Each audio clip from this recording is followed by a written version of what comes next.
8 team maybe in 4 years. And so that's kind of been there throughout the whole time. But, to kind of move past that, you got to be able to beat a team like Alabama. And so this would be a huge win that would kind of get us over that hump. But we knew going into the season this year, and then as it went, that we were going to be underdogs until we proved otherwise, and we've done that up to this point. And then this will obviously be a big challenge. In 2008, you were a graduate assistant on that year when things weren't going as well. Can you talk about that season and how that was sort of that Alabama game in 08 may have been the turning point to where you guys are right now? Yeah, I actually was coaching wide receivers at Presbyterian College in 2007 after coaching in high school previous to that. One of the reasons that I chose to come to Clemson as a graduate assistant in 08 was because I really believed they were going to have a great year. And typically, to be able to kind of make it in the coaching profession, you need to go to a place that has success. Coaches leave, take other jobs. You may have an opportunity to move on with them, or it may open up opportunities. So I kind of looked at that 2008 year. I believe Clemson was picked to win the ACC preseason. I said, hey, this could be a great year to be there. So I came as a GA really thinking that I was going to have an opportunity to move up because of success. And then that very first game playing Alabama, I remember it well. I was in the press box, and I don't think any of us expected that game to go the way that it did. It really, unfortunately, kind of set up our whole season going in the wrong direction. And I remember in the middle of the year, whenever the change took place and Coach Sweeney took over, he did a really good job with the players. It was a difficult time because our players really liked Coach Bowden and had close relationships with him.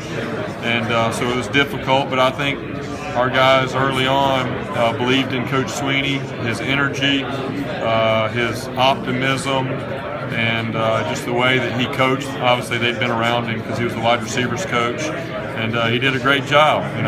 I remember going home after Coach Sweeney became interim head coach, and he gave me the opportunity to be the interim wide receivers coach, and told me that if he got the job full time, that he would strongly consider keeping me as the wide receivers coach. So I remember being excited, and I went home that night and I was watching TV and going across the ticker on ESPN. They shared the stat that 0 of the last 29 interim head coaches went on to get the head coaching job. So I remember telling my wife, well, it doesn't look like the odds are in our favor, but you never know what can happen. And so I knew we had 6 games remaining in that season. Being around the profession, just kind of knowing a little bit, I knew that we needed to win 4 games at a minimum for him to have a chance to get the job. Clemson was going out interviewing a lot of different candidates at the time.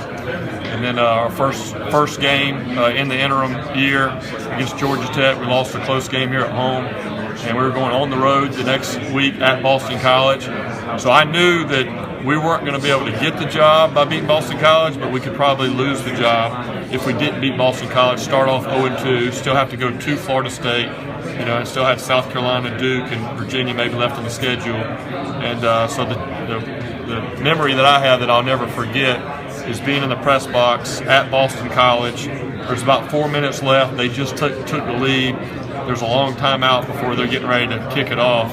And I can remember sitting in that press box thinking, the next 4 or 5 minutes of this game are probably going to determine the next 10 or 15 years of my coaching career. And that was a scary feeling. And fortunately for us, we had C.J. Spiller. They kicked it off to C.J. He took it back about 70 yards. And 3 or 4 plays later, we scored and won the game. And then finished up with a great win over South Carolina.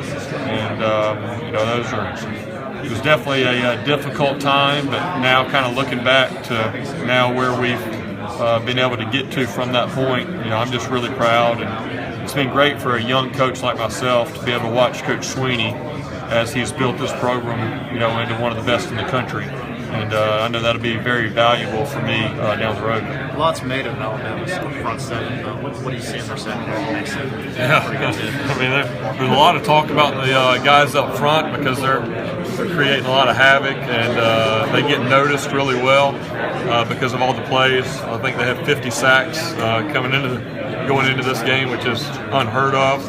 But those guys in the back are very talented. I think it'll be the best secondary that we face all year.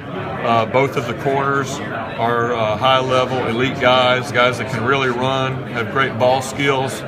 You have to search, find a lot of video to find guys completing passes and making plays on them.